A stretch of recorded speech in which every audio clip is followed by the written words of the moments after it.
Welcome to Elevate Uplift's Community Dialogue Series, centering healing advocacy and services.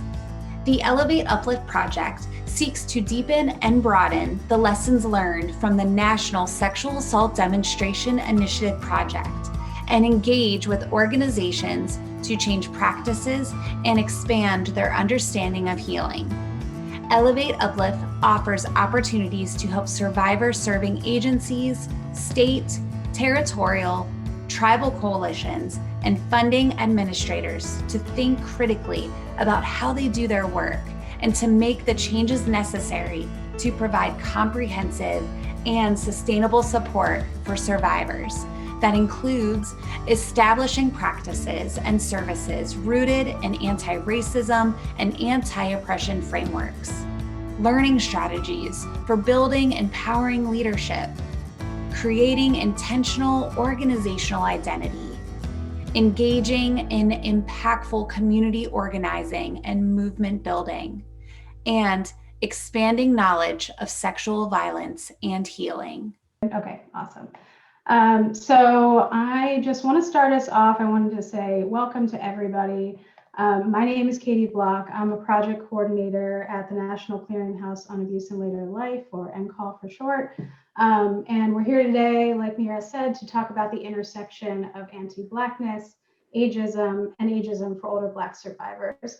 First, I wanted to thank Elevate Uplift and of course, the Circle of Wisdom that NCAL is a part of and proud to be a part of, for coordinating these conversations, and for Valerie and Mira for helping to support the coordination, inviting us to be here today, and for all the wonderful work that collective does.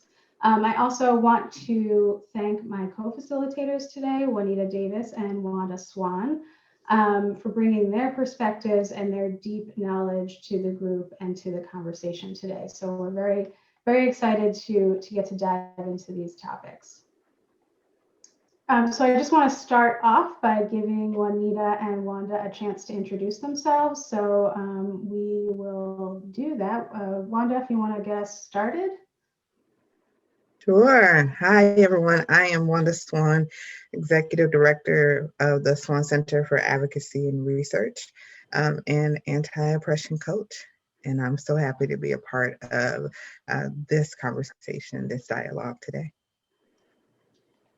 And hi, everyone. My name is Juanita Davis. I'm the Associate Director of the National Clearinghouse on Abuse in Later Life. My work at NCAL focuses on providing training, technical assistance, leadership, consultation, referral, whatever you need around the issues of abuse in later life and elder abuse.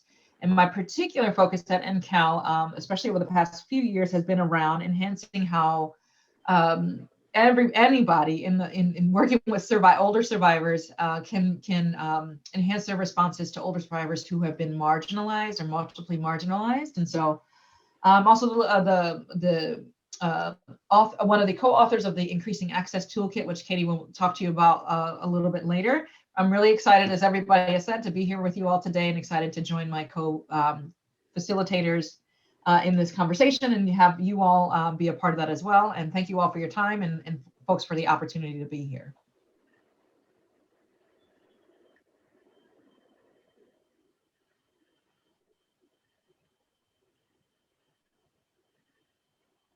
Sorry, I was trying to find my unmute button and I couldn't get to it. So I'm gonna, again, my name is Katie Block, and I'm a project coordinator with Juanita at NCAL, and I work with her to center work around supporting folks who are in the margins and really supporting communities' capacity to increase their ability to support older survivors who are in the margins. So that's how I come to this work. I'm going to share a little bit about the National Clearinghouse on Abuse in Later Life. So NCAL is a comprehensive training and technical assistance provider for the Office of Violence Against Women Abuse in Later Life grant program. And we also serve as the National Resource Center on Abuse in Later Life for OVW. So in this work, we really look at the nexus between domestic violence, sexual assault, and elder abuse. And it's at this nexus that we also work to center and analyze the impact of intersecting oppressions on abuse in later life survivors from marginalized communities. Through that lens, we really work to promote and advance responses within systems like adult protective services or victim services, criminal justice system, to really ensure that all older survivors have access to systems that are just and equitable. So we have a whole host of different resources and information on our website. So you can go to www.ncall.us to find out more. We have videos on there and different resources. There's a ton of stuff you can learn from on there. So I also want to throw it over to Wanda so she can share a little bit more about the Swan Center for Advocacy and Research. Sure thing. Thank you so much, Katie. So yeah, I talked a little bit about the Swan Center. I want to give you a little bit more information. So the Swan Center for Advocacy and Research is a Georgia-based 501c3 that prioritizes survivors of violence who identify as Black and/or African American. I take great pride in telling people that I prioritize Black people for a living. That's what I do. Our mission statement, as you can see here, is to validate narratives, orchestrate holistic healing, and reduce violence within Black communities. And so we see our work as a two-armed approach. One is direct services and care and support, crisis support for those who are impacted by violence. We have a crisis line for support. We have folks who, thank you, Mira. We have folks who we're definitely serving our local communities, but we are finding that we are becoming much more known outside of the state of Georgia, and often refer to ourselves as locally grown, locally situated here, but we are nationally serving, and we're actively working on completing a directory because we have several calls that are coming in from out of state, and we're wanting to make sure that these folks are also connected to very similar systems across the country. Other services look like community outreach and programming. We do a lot of anti-oppression workshops. As I stated earlier, I'm also an anti-oppression coach and consultant. And so there is a partnership that exists between the Start by Talking consultant work as well as the Swan Center's outreach and programming work. And we work to support organizations. We work to support social justice employees, and just folks in general who are interested in interrogating their anti-Blackness or their relationship to anti-Blackness and white supremacy. We also host a signature program, a multimedia platform known as Motherwit. It is an opportunity for us to celebrate the radical love of Black women, Black femininity. And we most recently wrapped up our first annual inaugural appreciation week for anti-violence professionals called APAW 2020.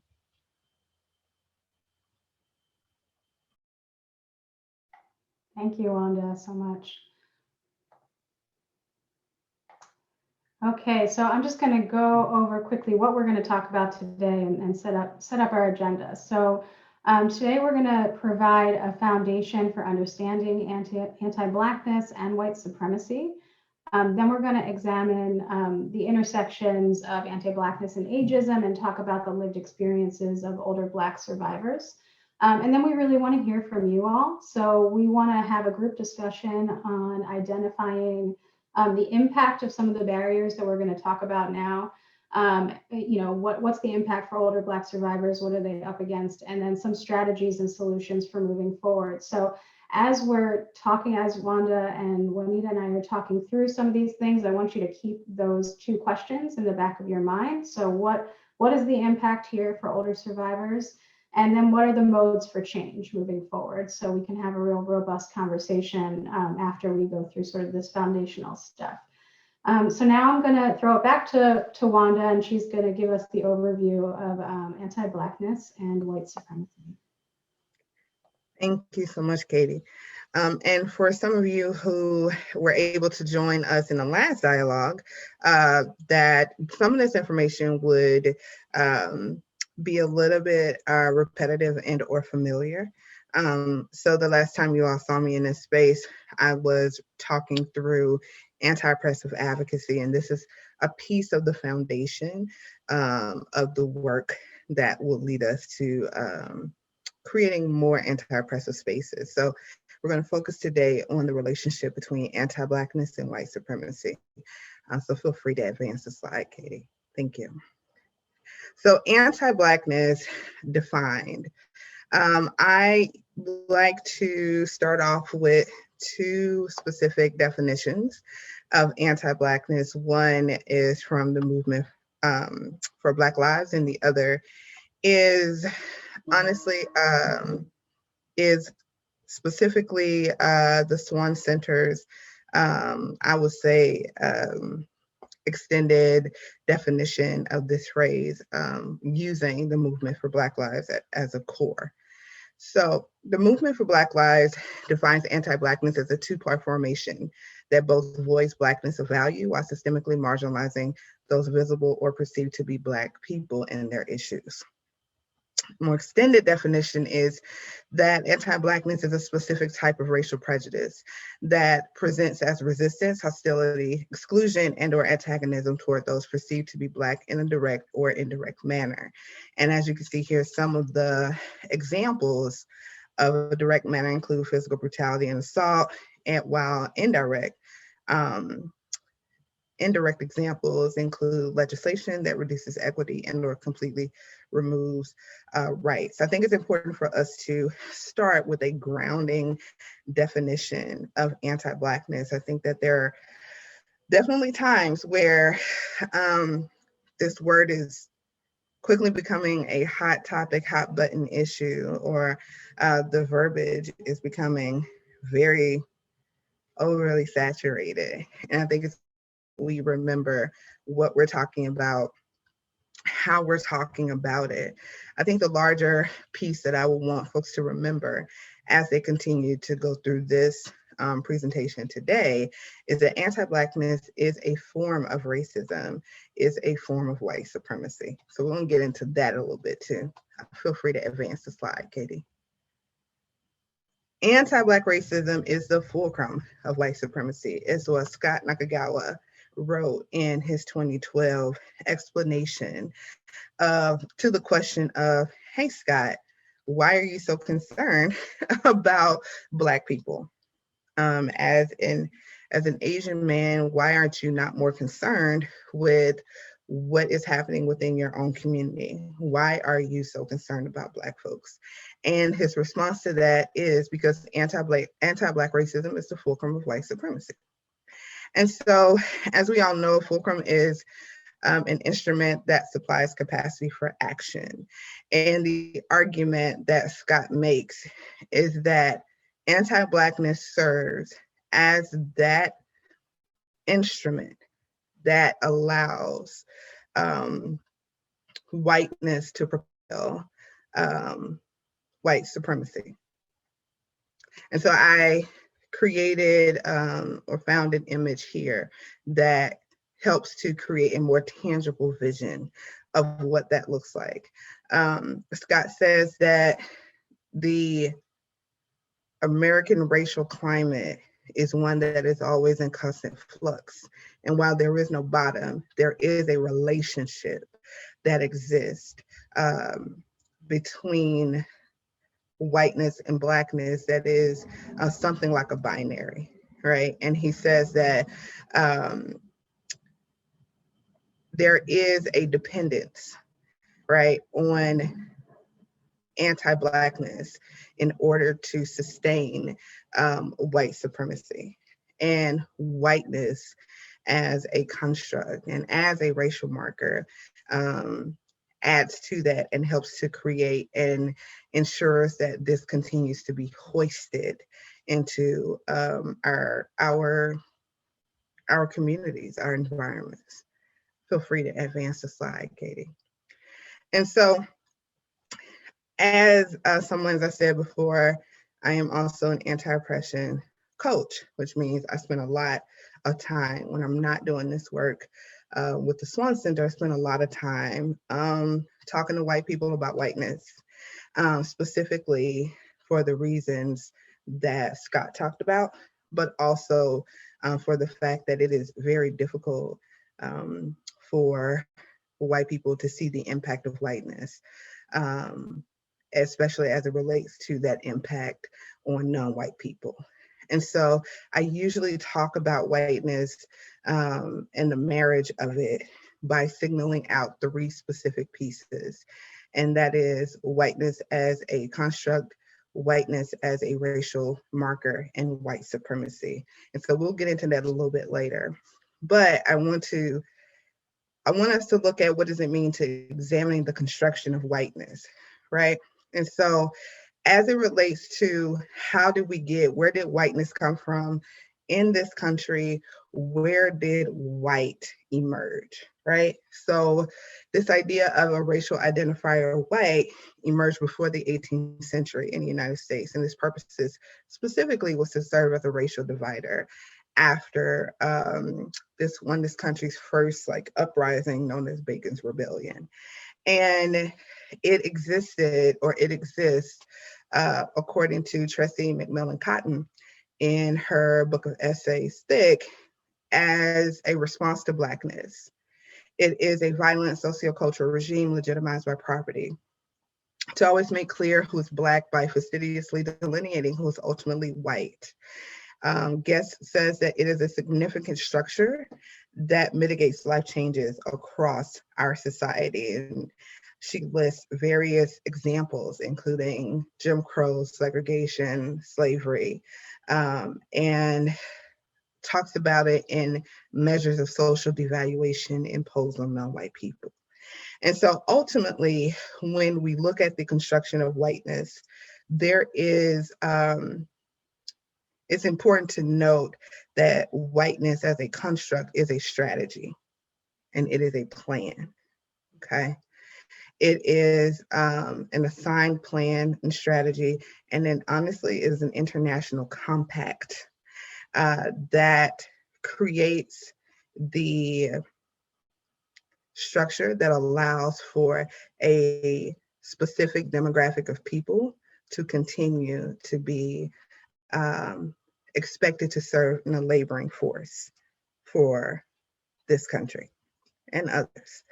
So whiteness as a construct birthed a narrative of a default race, which is whiteness as well, and branded the ideals of white superiority as the law of the land. So let's talk about what happens when we get these messages. Feel free to advance, Katie. So this is honestly a quick slide that talks about how white supremacy serves some while ultimately serving no one. And a much shorter title to this is I would say that it is proximity to whiteness, examining one's proximity to whiteness. Feel free to advance. And so we talked about this a little bit before. We talked about the 3 distinctions, right? And just as a reiteration here, we know now that there's a difference between whiteness as a construct, the strategy, and the plan that allowed for slavery to be legitimized, that allowed for anti-Blackness as a form of racism to validate the treatment of Black people, and white supremacy as this default mythical superiority entitlement idea that honestly serves no one. And I'll show you how.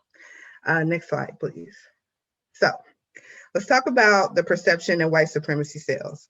White supremacy tells you that, and I'll start by saying white supremacy tells us a lot of things. We all have messages that white supremacy tells us. But white supremacy tells white folks specifically, and folks who align with whiteness, that there are 2 types of people in the world. that there are good people and bad people, hardworking people and lazy people, right? And if you do right, work hard, and don't even worry about race or don't get caught up in that stuff. Just work hard, do your job, keep your head down, grind. We all have the same opportunities.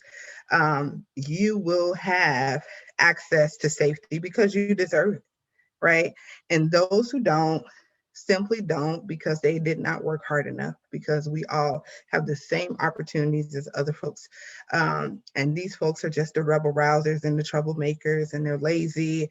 And that's why their neighborhoods are not safe, because if they just spent more time actually, focusing on working hard and using the same opportunities that we've had, they wouldn't even have to worry about race. And at this point, race just becomes an excuse, and then they are actually the people who are racist, right? Sounds familiar? That's the perception. Now let's talk about the hustle. Next slide, please. The beauty of this hustle, because white supremacy is one of the oldest hustles that's known to this country. The beauty of it is that white supremacy serves no one. White supremacy is a machine, and white supremacy is a machine that depends on sacrifice. And while there are definitely varying levels of sacrifice that exist based on who you are, how you present, and your alignment with whiteness, there is still a space to say that white supremacy is harmful to everyone. Now, the closer you are to whiteness, that harm, right, looks more like an annoyance, looks more like an inconvenience, looks more like a discrimination. The farther away that you move from whiteness, it becomes much more of a physical threat to your safety, right? And so I think it's important for us to realize that whiteness does a really good job of telling white people that in order for you to continue to have access to all of the things that you need, you have to be able to continuously move forward, right? And what this also creates is it creates a space where there is, I would call it white comfort and white blindness.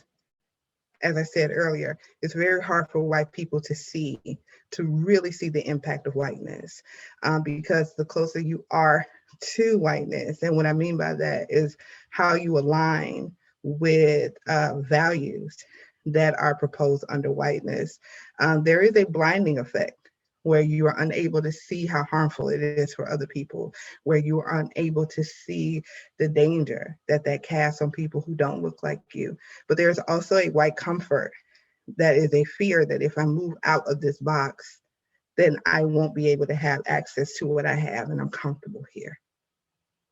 But whiteness all along will continue to sacrifice us all. Next slide, please. We have to be able to evaluate this default that we all have. And the default that we are all born under is a default of anti-Blackness. We are all born into this world because anti-Blackness is an international compact. We are born in this world under this idea that Blackness is not equated with the fullest instances and happenstances of humanity. And because of that, there are evolving messages that is constantly manipulated. And anti-Blackness and white supremacy tells me what to think about me, what to think about people who don't look like me, what to think about LGBTQ people, what to think about citizenship and belonging, my body autonomy, and civil and equitable rights. And I think we don't think about it enough. What does it mean when we take all these messages and we take them into our various spaces of service provision, and we're making policies without interrogating any of this. We're making policies, we're making decisions, we're serving survivors without removing this default and unlearning the impact of anti-Blackness. Next slide. So to really dig down is to look at what does it mean for oppression, these messages, to exist in these spaces? Where do we go? How are decisions made? How exactly do these messages of anti-Blackness impact us, right? And so we're looking at the 4 eyes of oppression. From an ideological space, we are looking at how the dominant groups believe these ideas are better and are able to manipulate these ideas and control groups that are considered to be non-dominant. From an institutional aspect, that is how these ideas become a part of our institutions, right? How they find their way into our housing contracts, how they find their way into our police structures, our legal systems, our educational systems, right? The interpersonal oppression looks at specifically how, with the backing of institutional oppression, how this knowledge or this ideology allows for individual members of the dominant group to validate the harm that they may provide or dole out to the non-dominant group. And internalization or internalized oppression refers to how members of the non-dominant group internalize their oppression and either believe that they are inferior, right? Or use that internalized oppression to recreate structures of oppression within this non-dominant space. An example of that is, I would say, oh my gosh, any form of culture, a culture dynamic that is a mimic. So what I would say is that in Black community, right, colorism is an example of internalized oppression, right? This idea of aligning yourself as close to whiteness creates a more valuable space for you. Please feel free to advance the next slide. Thank you so much, Wanda, for that amazing and informative, I was going to call it an overview to begin with, but then I was like, no, this is a salon. And I mean that in a historical sense. This is the one where you're sitting with a woman of preeminence and learning so much from her. And I just want to thank you for bringing that salon of around anti-Blackness to the table. And what a lot of what you brought to me and resonated with me. I'm a Baldwinite, and so it reminds me of the breaking of the bargain that James Baldwin often talked about. Also, it reminds me of the the work that we have cut out for us. There's that poet Guante who said, white supremacy doctrine is not the shark, it is the water. And so we are talking, as you're talking through this, I'm thinking about, and I want to tie in, I'm like getting so excited overall, like trying to figure out ways to tie in much of what you laid out. And I think I'm just going to end up adding to it in some ways, and hopefully it makes some sense here. But just so beautifully with what we do at NCAL and our work and what we have learned from older survivors and subject matter experts around their lived experiences, as well as the work of advocates who are supporting them in their communities, and the nexus of these sort of intersecting oppressions. And we've called out here, for the purposes of our work, that that thread of racism that is anti-Black fundamentally and essentially. And we also want to call out ageism, but we also want to sort of talk a little bit about those fulcrums and the axes in which they approach the lives of older African Americans who experience abuse, mistreatment, and exploitation. Katie, can I get the next slide, please? So in much of what we learn at NCAL is, that a lot of what Wanda has already beautifully laid out, and that's what they believe that structural oppressions like those mentioned, but including racism, ageism, classism, they're not just widespread within American society as an abstract oppression or forms of oppression, but they are also present within the structures and institutions that we have laid out to serve older victims of sexual assault, abuse, and domestic violence, elder abuse broadly, but all within those systems. And those challenges create significant hurdles for them in terms of their ability to access services and supports that address their complex lived experiences and their unique needs as a result. But before I dive into that part of our discussion, let me first take a step back and briefly describe the context. A little bit about who older Black survivors are, who are we talking about here, and what their lives have lived, what their lives have looked like up to, not necessarily up to, but in addition to the experience of sexual assault in this instance, or abuse in general. So when they're engaging with us as service providers or other modes of support. And what we have learned from them is again, sort of from early childhood and through their lived lives, they've experienced race-based prejudice, other forms of discrimination. They have, and that's happened in various ways. It can be interpersonal, it can be, it can be, institutional, it can be communal, it can be a number of different ways, but they too can just co-sign on this idea that that particular strand of oppression that they experience is often in fact coded in the reality that we are as a society organized in a very central way around our race, and in particular with an extra emphasis on Blackness and Black people being at either the bottom, on the outside, or at the margins, or whatever you might want to call that there. And that's been their experience. And they're historically, they've experienced as a lived experience. I want to just call out who these generations of older Black adults are and what they've gone through. And they've gone through some of the major manifestations of that kind of marginalization throughout their lives.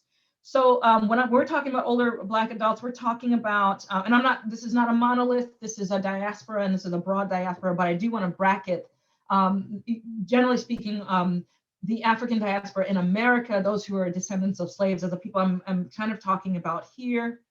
And we will stop after this slide to make sure that we have an interpreter switch. So let me just say this. These are the older Black adults who were parts of the generations of Black people who were part of the great migrations of the 1920s and the 30s. These are the folks who, if they didn't experience it themselves, they know people in their lives who experienced the Jim Crow era of the 1940s and 50s. They experienced racial segregation in their schools, their hospitals, their communities, their churches, their neighborhoods, their jobs. They saw and remember the civil rights movement to some extent. They saw the striking down of legalized segregation. They saw the Brown versus Board decision, and they are in many ways the contemporaries of Martin Luther King and the contemporaries of Ruby Bridges. And they also remember the backlash to that social progress, if you will. They remember the criminalization of the Black community through the war on drugs of the 1970s and 80s, which was disproportionately waged on Black people in urban areas. They also saw how our responses in the context of victimization and exploitation and abuse, they saw how not only federal law, but state law and systems and structures designed to support victims really focused on building systems and structures that, helped or required victims to use the criminal justice or justice system-based advocacy and responses and approaches to access healing and access safety, all while there were policing programs like broken windows and stop and frisk that were being retooled and used and repackaged. These are folks who understand the connections between slave patrols and police patrols, and the locations of state-sponsored oppression and violence happening to them, and the connections to that and sort of family separation and disintegration policies that were on their face looking like something different. And so that's the lived experience they have. They have this as an impact, this racial trauma that they've experienced. They've had centuries of historical trauma, and suffice it to say, everything from the transatlantic slave trade to the Middle Passage to again, the Jim Crow era, mass incarceration, the emergence of all those systems of oppression. Those are cumulative, and they build up throughout our shared history. And the ripple effects of those traumas, I think, Wanda, you talked about this a little bit, are really deep and really profound. So it's not just historical trauma, but it's the traumas have been transmitted across generations in terms of intergenerational trauma. So ways in which the culture, norms, narratives, and can influence how people are interacting and reacting to systems and people, and how they're navigating the world, how they understand their place in the world, and how they might be interacting within our work as sexual assault advocates and people even at Coalition of like things we need to be knowing about our systems and our institutions, just including the ones that we work in. And I can, just suffice it to say those things are flooding through the sort of the process and their experiences. I want to pause here to see if we can switch the interpreter. I don't know. Mira, is this the time now to do that? They said 3:46. Okay, so 4 minutes around. I can get through. It's still gone. All right, next slide, please, Katie. And so what we also have learned from older Black survivors is that those kinds of complex and intergenerational traumas and those harms continue to be transmitted within the Black community, and they continue to be transferred and manifest in their lives and their experiences. We can just look to, that because they have around them an array of examples, and we can look today to the experience of the institutional forms of racism and anti-Blackness and find, we need only look to the disparate impact of the COVID-19 pandemic on the Black community in terms of morbidity and mortality, and the sort of the trauma around the vaccine that's out there in the community and the need for reparation in those places. We need only look there to locate the messaging and the trauma around institutional forms of racism in our medical care, in our healthcare, but also in other ways and aspects. And it's also, for me, that experience of systematic sort of concentrated disadvantage in all of these areas and aspects of their life is really shaping the older Black adults' experience, not only of life, but also their experience of trauma and victimization. Katie, can I get the next slide? And so all these challenges, all these traumas have implications for our work and your work with older Black survivors, because it is the precise context and location within which older Black victims are living and experiencing abuse and mistreatment. So as Sexual Assault Coalition workers, advocates, professionals, students, whoever you might be, just as older Black adults are experiencing various traumas and systems challenges because of their race within society broadly, they're also doing that. That victimization is often occurring and reoccurring in a context which is deeply racialized.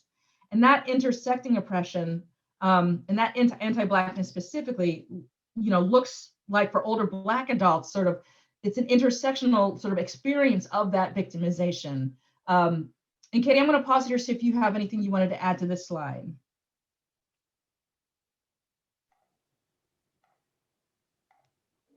Yeah, thanks. I think when we're talking about this sort of like intersectional layers of oppression, and we're talking about older adults, we think about ageism and what occurs through the lens of ageism is really looking at older adults as not fully formed humans, not fully formed people who have lived experiences that they bring into every single day, into every single reaction or action of their lives. So there is this, when we talk about older survivors of sexual assault, there's this need for regaining control, right? Like after somebody has experienced a victimization, there is a deep need for maintaining autonomy, maintaining control, regaining control over their lives.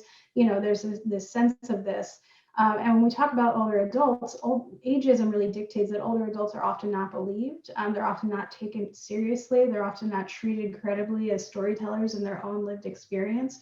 So then when you overlay that with the experience of anti-Blackness and racism, you really have this overlapping of oppressions where you've got this standard of not really being a believed person and a fully formed person because you're old, and then the same because you are Black. So you're really navigating multiple layers of oppression while also having to navigate just accessing healing and justice.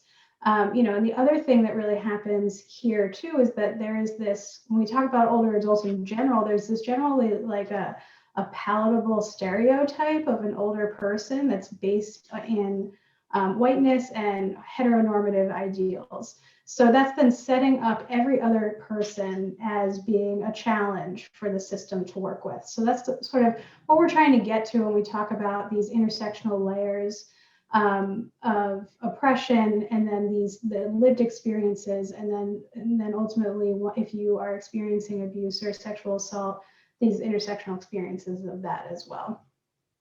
And if I can add to what you're saying, Katie, a little bit more as well, like, you know, one of the things we learned about and was illustrated through our experience of creating the toolkit, the Increasing Access Toolkit, which we'll share with you a little bit later, was really about a very interesting way in which ageism, you know, sort of overlaid with the other forms of intersecting oppressions we were talking about already. What we heard from the survivors we spoke to in that process, and what we have learned at NCAL, subject matter experts were helping us as well, is that, you know, thinking about an older adult who might be in navigating the criminal justice system just to access healing and safety, and that's already a sort of tricky component of the analysis and the calculus that folks might be doing, is that beginning within the context of the criminal justice system, with the initial engagement with engagements with the criminal justice system, you know, racial bias about who are the ideal victims, kind of going back to what Wanda said as well, those folks who who are deserving of safety and sort of access, that notion can effectively sort of block older Black victims from claiming the protected status of victimhood. Within the criminal justice system, here's some examples. The common notions of the ideal victim portray that victim as white, vulnerable, weak, worthy of support, and presumed to be innocent. And the biases that older Black victims come up against are problematic because they don't account for the racial identity older Black victims have in this society, and they certainly don't account for how racism operates in their lives and within those systems, right? So not only are older Black survivors not white, but these stereotypes of Black people, especially older adults, as you know, often more misportray them as having sort of exceptional strength and fortitude, independent, hyper resilient folks. Also intersecting with that is that older crime victims, because of older Black victims, because of their race, aren't often perceived to be not only not vulnerable, but in need of support, or even truthful in their assessment of what has happened to them. So this is an interesting sort of overlay that ageism, while it just usually creates some kind of version of invisibility, even that intersection of ageism doesn't necessarily apply the same in this context. So I'm going to pause here to let the interpreters switch, because I think that's what the note that we are getting, and then continue on a little bit.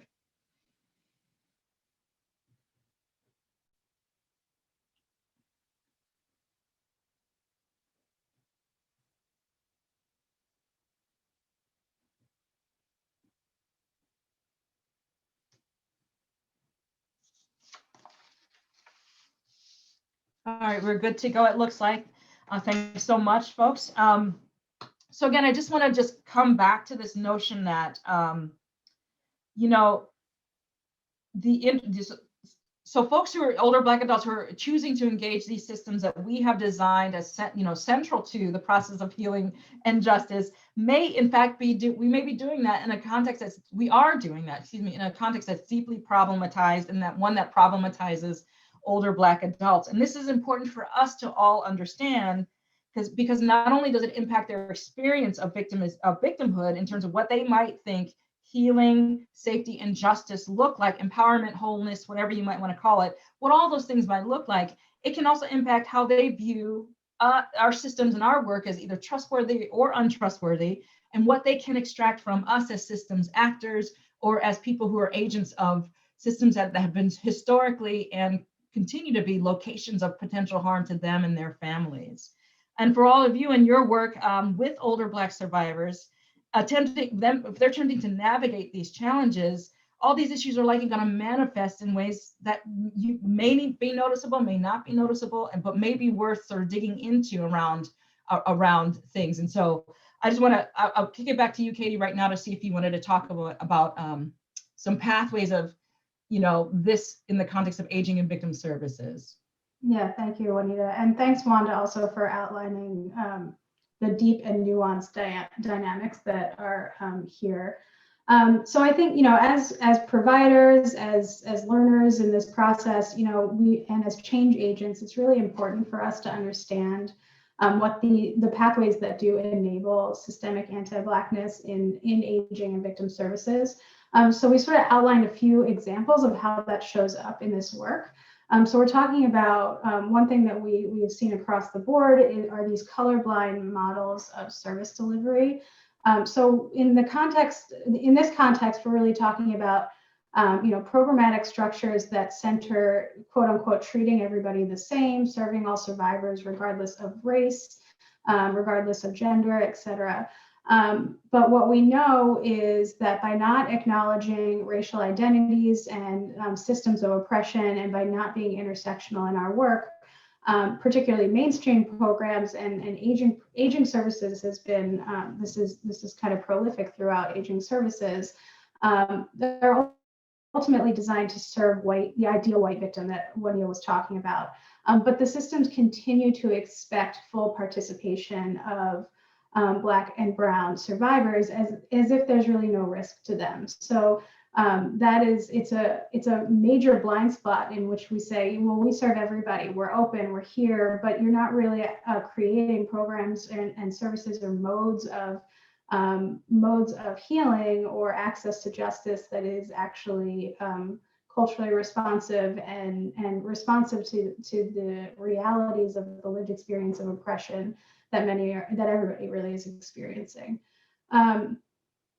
So what we really need to look at also is the centering of these carceral approaches to healing and justice. So if we're not willing to really examine the functions of the criminal justice system and how it has really been extremely harmful for Black survivors, and particularly older Black survivors, in terms of accessing anything that looks like healing or anything that looks like accountability or justice, we're really, like Wanda mentioned earlier, doing everybody a disservice, but there is serious harm that is happening here. So what we need to really focus on is supporting older Black survivors and in interpreting healing and justice for themselves, and then being responsive to that in a culturally responsive way, which often will not mean mainstream organizations doing that work, but supporting these equitable partnerships and getting out of the way of funding so that culturally responsive programs can do the work that's needed to really move past these sort of mainstream systems that have really just done more harm than good. And then, another way of looking at this is this lack of understanding of the historical and racial and intergenerational trauma that Juanita was talking about. So if we're not utilizing those frames when we're talking about trauma-informed services, then ultimately we're just enabling modes of white supremacy in our approaches. We're not making it clear to survivors that they can bring their full selves to a space. We're not making it clear that their full selves are being considered and understand, and that the broad scope of their lived experience is being understood. And then ultimately that results in Black survivors having to do so much more work after victimization to just access basic things in terms of justice and healing. So these are just a few things. Juanita, I don't know if there are anything else you wanted to add to this list here.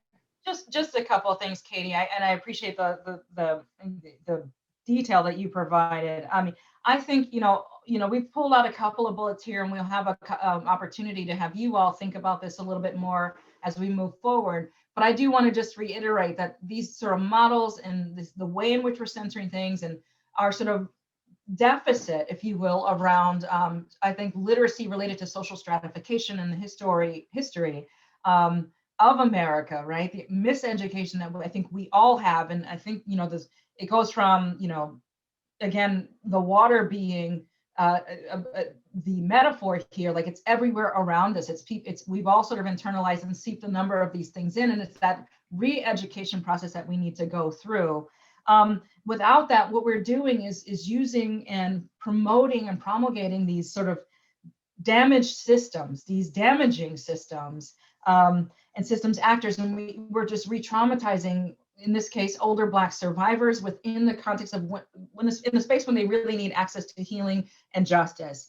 And it doesn't allow us, and Wanda, I think you said it so greatly, to evaluate the default that we have decided we have in this society. It does not allow us to interrogate the ideal that is really kind of,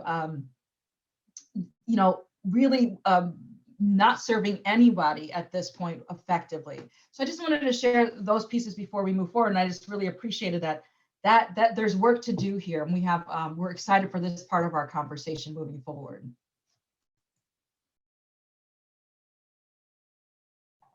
So now I want to really open it up to the group, and I hope people will unmute themselves and contribute to the conversation. You can feel free to put your cameras on or keep them off, however you are comfortable.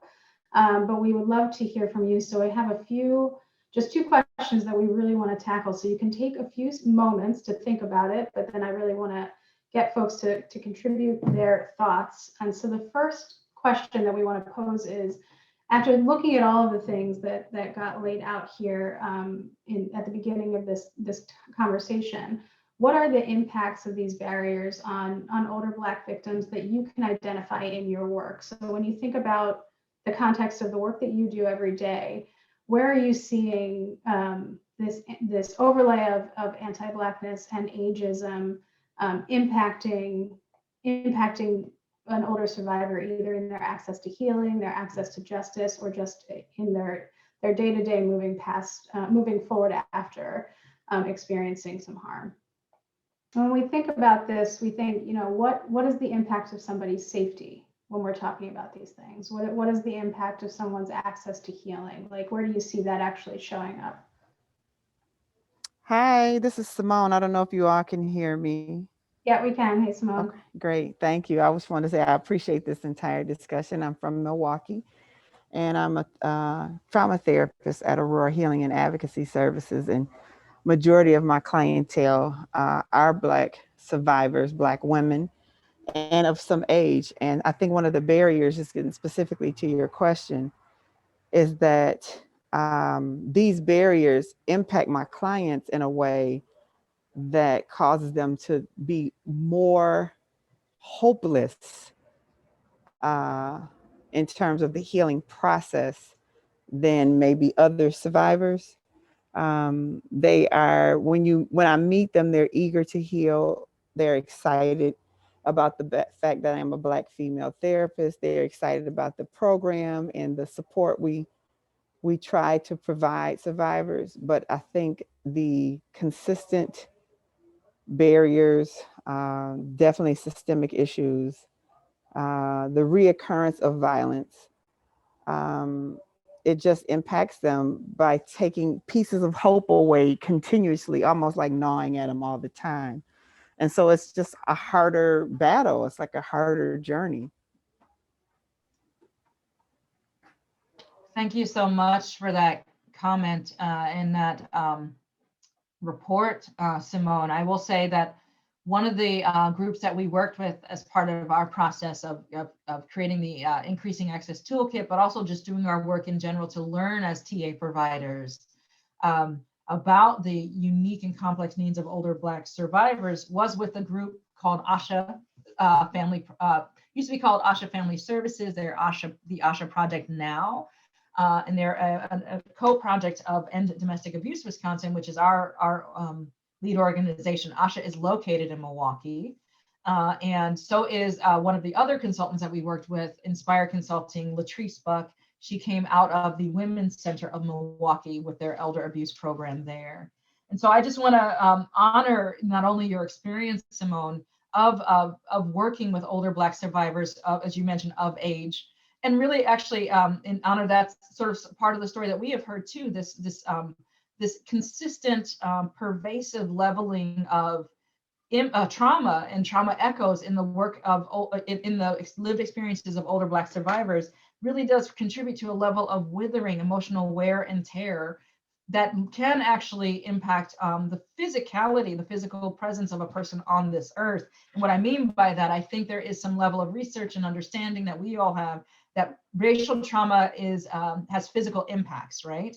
And it can lead to everything from, again, higher levels of morbidity and mortality in spaces and in time. So we have lower life expectancies from older Black adults. But it also has, without an understanding of those impacts, we have systems in place for older adults that generally starts, considering old age as 65, as 60, 67, 70 in some instances, in terms of when you're able to reap the benefits of everything from economic, issues like Social Security, social, and other, older Black survivors but can't quite access TANF because they're a little bit older and they don't have children, but you've got this gap that doesn't, and the services don't really address them when they're actually experiencing these harms and when they have the need for the kinds of services that they do. So I think that there's a level here where we are thinking, even what is there some utility in providing these services earlier and categorizing ages as a different sort of on a different sort of axes for older Black survivors. And so I think you bring great points, and I hope I didn't ramble too much there, but certainly I think I want to validate that because that's a lot of what we heard in our work as well. Any other folks with questions or?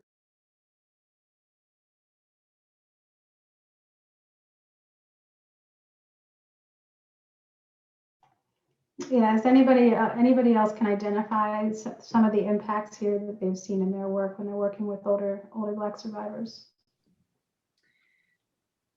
Hi, I'm Santa Molina Marshall, and the piece that always comes to mind when working with older people of color is the generational responsibilities that even as the older person, they often have so many other requests, so many other things that are being asked of them, so many other family members that depend on them. So there's this tendency, and this is not unusual for caretakers, but that there is this tendency, I'm so sorry. Lamita, take him out, please.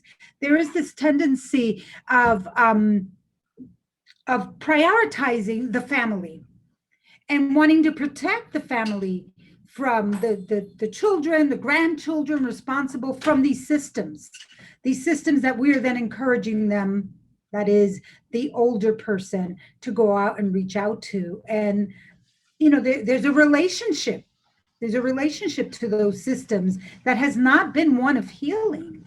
And so they don't necessarily see us systems, us organizations, us therapists, they don't necessarily see us as being aligned with what's best for them or for their family.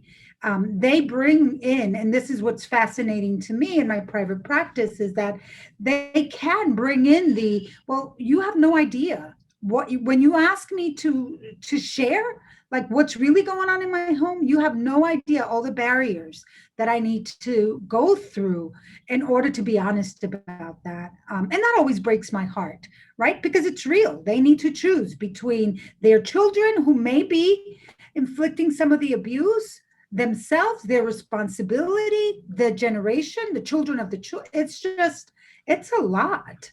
And so I'm just aware of that. And I thank you all for taking this time. So I need to run. I do have a client, but I just needed to put that out there in hopes that we can have more discussions about how do we support families. Yes, thank you.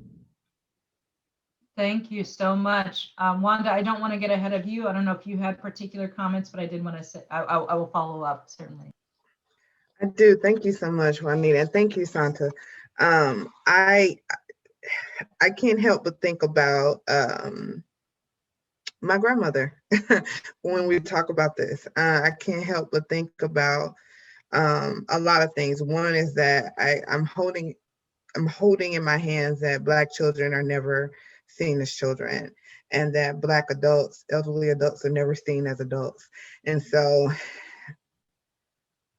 when are we who we are is the question that is always something that kind of reverberates through me. And that type of constant pulling is also something that I would imagine and that I have seen to be quite strenuous, right? Mental gymnastics. I think that other pieces that I think that within itself is a barrier. I think family housing units within Black communities, and again, this is not a monolith. I'm thinking about my family structure. I'm thinking about the fact that my grandmother lived to be in her 90s, right? And she lived alone. But I also know that my grandmother was probably the healthiest one out of all of her children, but she experienced violence. And there was definitely, when there was time to take her to get care, she always had to talk with me. And the talk was, don't go in there telling my business. Don't go in there telling what happened last week. They're going to ask me a question and I'm going to say no, because I know what's going to happen when they say yeah. And this idea of let me navigate this system because I don't trust this system, and we don't have to go through all of the valid reasons why Black folks don't trust systems, service provision systems, because of the ways in which they have historically failed and utilized Black bodies in the sake of medical intellectual curiosity. We ain't got to go there. But when I think about the ways that family housing units are largely intergenerational, especially in my family, right? When my grandmother was caring for grandchildren and great-grandchildren, right? And being all of these things to all of these people, and then getting to a space in your life where you have to seek out care in a way and within systems that will just minimize all of your expertise. You talk about expertise minimum, you know, right? But this prolonged exposure to anti-Blackness in that way does exactly what it's planned to do. And I think about what Simone said, like this idea of this grave level of hopelessness. Of course, because this is prolonged exposure to this, right? And so I don't know if that is something that, I don't even know if that's fully coherent, but that's just all the places that my heart and my brain are going when we have this discussion. So. Yes, absolutely. Yeah, and this is Simone again. I'm so sorry I'm driving, but I would like to add, Wanda, you hit it so closely. Everybody did. But in the sense that I'm thinking I'm going to another discussion, I'm so in need of it. I work with so many clients in this very specific population, but at the same time, I kept thinking of trust as a word, but thought I couldn't or didn't have all the full words to express it the way that I can, but don't really feel like it anymore, because I get tired of the discussion. I'm just going to be blatantly honest about my position in this fight or battle or healing journey for others. But at the same time, it's hard not to be impacted as a woman of color, as a therapist of color, because I completely understand. And that's kind of how Wanda just phrased it, like verbally bringing it up and out is such a task, to talk about the prolonged effects of mistrust and the work that we do to help move the dial is so taxing on survivors, but also the advocates and people that are in place to try to aid survivors. Is so taxing that it's so hard to even verbalize the mistrust amongst coworkers, systems. I just don't know how else to continue to say to survivors, you know, I got my feet in with you and we're going to do this together. I'm swimming with you or paddling with you. And they hear you. And sometimes that's all I have, because it's such a prolonged exposure to this type of trauma that it almost supersedes. It's like a blanket or part of the skin or the fiber or the DNA. And we talk about the genetics of trauma, but it's so embedded in Black women and Black survivors' experiences that sometimes we can't pull it up and out. Sometimes they can't verbalize it because it's that much embedded into their lives. Oh yeah, I definitely don't trust the system. So yeah, Wanda's grandmother said, don't run in there and tell my business, because that's what we've heard our whole life.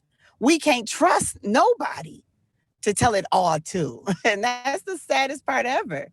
That's the saddest part ever, because for me as a therapist, what happens is year 1, year 2, year 3, more and more things open up. And I'm like, oh, I didn't know you experienced that at 5 or 15, or, oh, I didn't know that relationship was like that. Or, oh, no, you never shared that, but that's fine that you're sharing it now. If you want to talk about it, we can. It's just like it keeps opening up more and more and more. And so as the time moves on, you see the complexity of your clients, but also what they carry without even understanding that they carry it. That is just the deepest thing ever.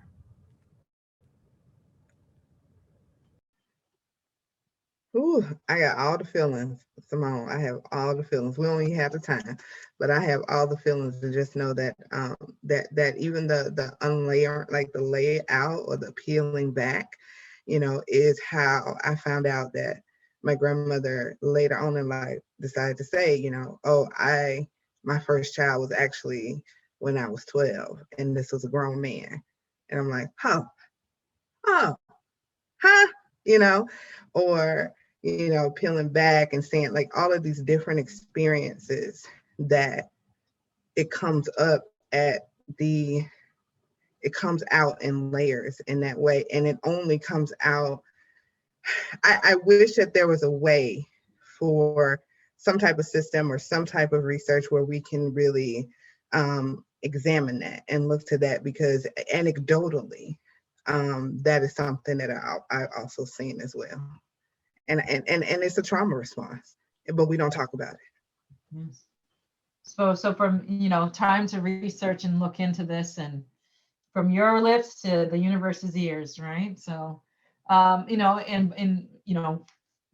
will say, I would just agree with everything and validate everything that you're experiencing, Simone. I don't have experience as a therapist or a direct service provider, but I just really want to bring the voice of the older survivors that we talk to this discussion as well, and say that that notion of intergenerational housing, unit that you're talking about, Wanda, the notion of that sort of trauma and seeing you're having so much pervasive, ongoing, consistent, unrelenting experiences with that really does create. I like to use the sort of the frame that W.E.B. Du Bois talked about, that double consciousness, seeing yourself as you are and as your lived experience is, but also understanding that you must and you have to see yourself through the eyes of a society that looks at you differently and will engage with you differently than others, and in a way that your race matters, that's probably damaging to you ultimately, and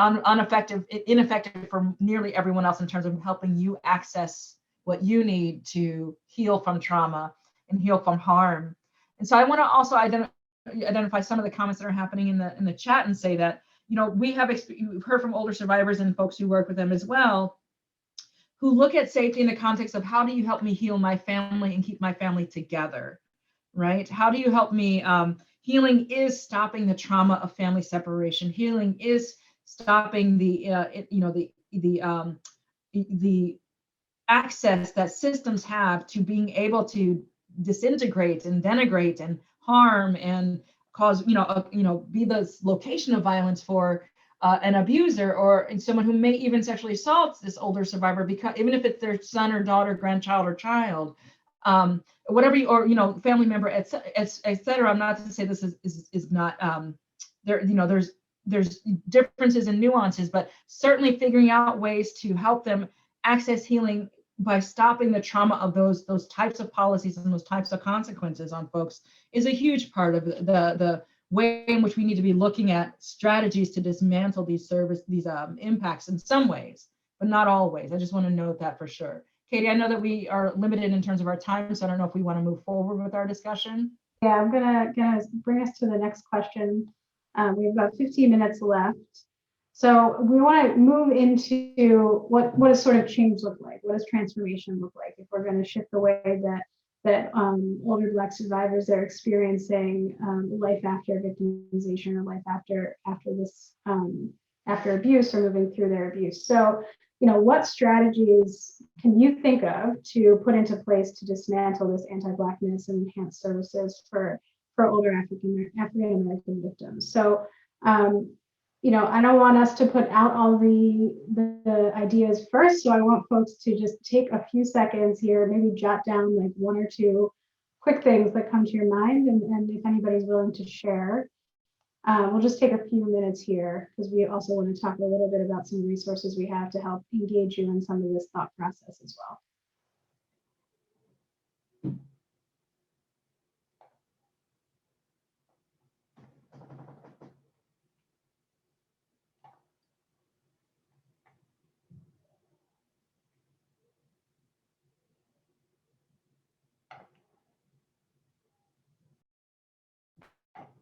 Okay, so if you have jotted down one idea, is anybody willing to share it to the group? What are some things that what's a strategy you can think of to try and shift this?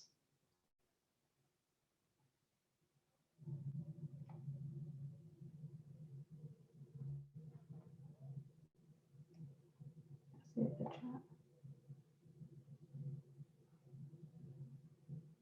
I'm just going to jump. This is Simone again. I'm not going to talk anymore, but just let me jump really quickly. One of the things I suggest sometimes to students and like incoming therapists, if we're helping to train or whatever, I love the 4 agreements, right? I love it, love it, love it. I tell everybody I buy it for Christmas. But the other idea of it is to make no assumptions. In this field, please, please, please, please, please, please, please, I don't care what the position is, stop making assumptions. Don't take things personal. If someone says to you, I would prefer a different therapist, maybe an LGBTQ or someone who is of the Filipino background or a male, or please stop taking it personal. Please stop making assumptions about Black women, Black survivors, Black elderly. Even though we are talking about a wide issue, a subject, people still are individuals. And if you take the opportunity to really hear them and remove whatever assumptions you have, that will help a lot. So I know that as a strategy, it helps me as a therapist of color, even working with survivors of color, to take all of the assumptions out of the room and get to hear the person and know them for what it is that they're saying and sharing, and how my position allows me to help them and benefit them. Yes, thank you, Simone, so much. That is definitely, it's something that we talk about in the toolkit as well, is, you do not treat any community, particularly Black community, like a monolith, right? Like it's a diverse group of varied needs, and you really need to meet each individual where they are. And that's definitely a centering point that I know I thought of as I worked as an advocate. But it's something that I think many folks need to just constantly remind themselves to do as well. What about anybody else? Wanda or Juanita, did you have any thoughts to add in here? I think that this goes along with what Simone brought up, and something I also put in the chat is centering the expertise of these folks in the space who have endured this, and understanding that we have to give into account for the ways that our field continues to reinforce white supremacy in our service provision. We have to give into account of that. We have to figure out a better way of creating avenues where some of our most vulnerable members of our communities can be heard and can be seen in full humanity. The truth of the matter is that the systems that we're operating in are just as difficult, because these are systems that don't also see the full humanity of Black folks, Black survivors. We become difficult cases. And they're not difficult because they don't want the support. They're difficult because the system of care that we try to provide is based on a very mainstream prototype of survivorship that in no way speaks to their lived experiences. And it makes it difficult because we never accounted for them to begin with. We keep saying, oh, we don't know how we can get more Black folks. We don't know how we can get more people of color, but you do not create space for them. And one thing that I know, as long as I've been Black, my mama always told me, if they don't make room for you, don't take your ass over there, right? And so we have to do the work. We have to do the work of acknowledging that we are a part of a system that is not seeing all of our survivors, and that we rely so heavy on the carceral systems that historically have not had our best interests at heart. And that's being nice today.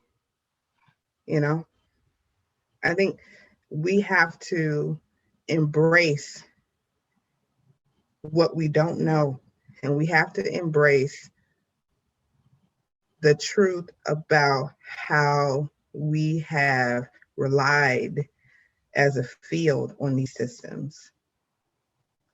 And we have to embrace and center Black expertise, because that is the only way. We keep talking about there's a gap, there's a gap, there's a gap.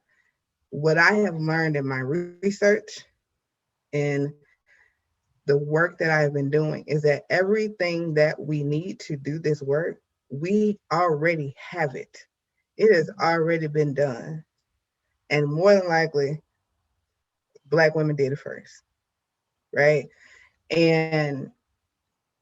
But what has happened historically throughout time is that the pieces of this work that rubbed up too close against white comfort, white arrogance, and white supremacy got pulled out, because it is real hard for the gatekeepers to justify doing this work and having to look at the ways in which their alignment with whiteness holds them in contempt. And so we gotta create systems that is inclusive. I think that's what I will offer today. Hello, everybody. So I'm Tia, therapist here in Nebraska. And so for me, what it's been is providing that safe space for anybody, folks of color here, to have that space to come and talk, because I'm kind of like Miss Simone in reference to the conversation's exhausting. I feel like every day I'm having to get on a phone call or a Zoom, and I'm the only person of color on that call. And so then they look at you like, what you gonna say? So opening that ability up for folks, like I said, for folks of color to even have that space to be safe, because I don't even know what that means, right? Like, I don't even know what it feels like to be safe, especially in this line of work. And specifically what I do is I work with folks that are, I work with folks that are currently incarcerated, that are experiencing sexual violence while incarcerated. And so kind of going back to what Ms. Wanda said, like that itself is its own thing. So it's, again, having that outlet and that support, because I don't think necessarily I feel that it's my responsibility to put into place stuff like, and I don't even know what that means, or if I'm just talking because it feels good to even be able to express these hodgepodge of thoughts that go through my head in a day. But so I appreciate y'all tremendously. Thank you so much, Tia. And thank you, Wanda. You know, I think, I know we only have a few minutes left, but this idea of, you know, centering Black expertise and, you know, older Black folks and really being able to bring forth all of that knowledge is something that is critically missing, especially in aging services. And that was one of the central focal points in what we did with the Increasing Access Toolkit that Juanita led us through. So I wanted to, in the last few minutes, be able to just share that resource a little bit so people know that there's more information they can get about these things. So the toolkit itself was created really, what we were able to do was build from interviews that we did with older Black survivors and older Black service providers in Milwaukee. So their lived experiences and their knowledge really that they shared with us really informed the framework for all of this work and the content that was able to be put into this toolkit. So what we aimed to do with this toolkit was really provide a historical and contemporary landscape of the experience of older Black survivors as they're navigating systems after victimization.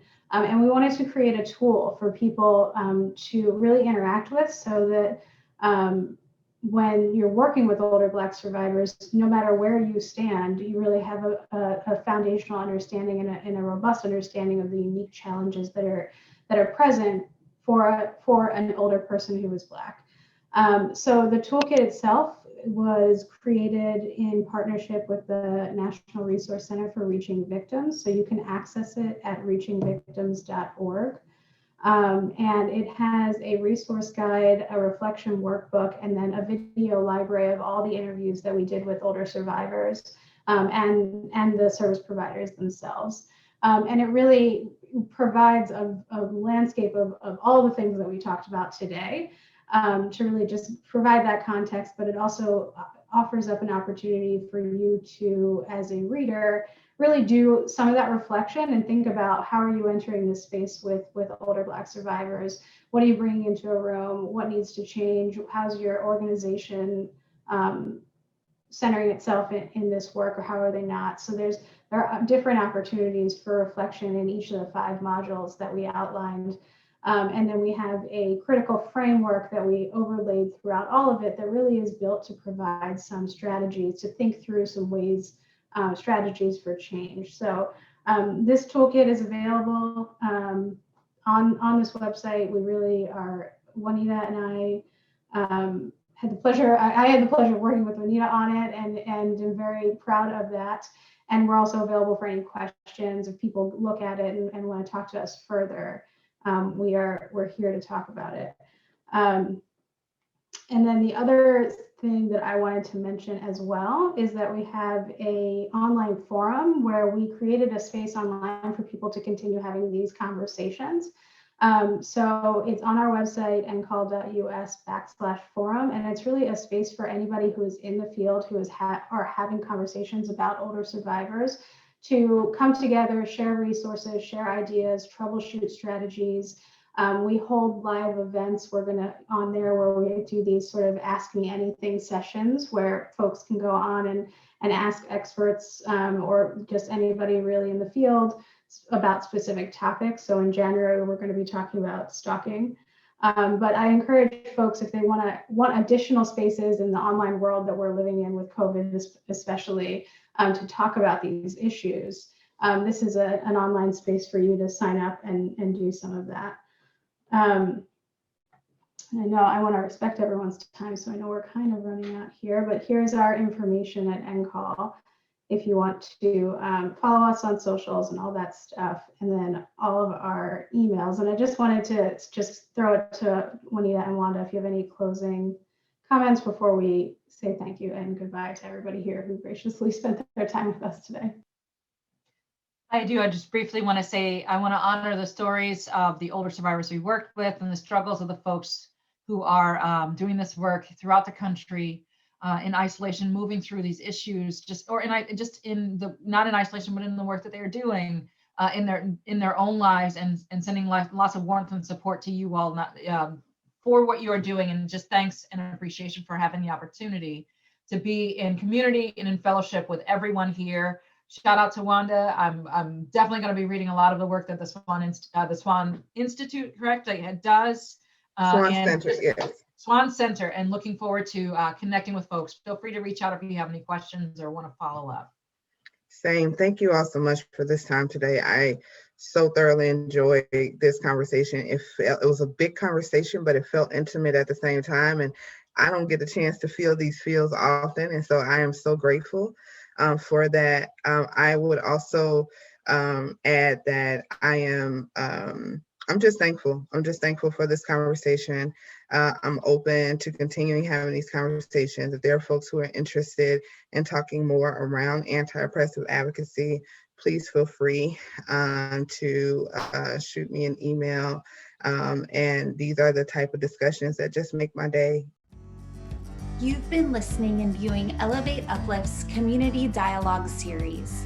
Elevate Uplift is supported by a collective of national organizations and Circle of Wisdom members leading anti-sexual violence work and includes the Minnesota Indian Women's Sexual Assault Coalition, the National Organization of Asians and Pacific Islanders Ending Sexual Violence, the National Sexual Violence Resource Center, the Resource Sharing Project, and our Circle of Wisdom members who provide us with direction, expertise, connections, and influence.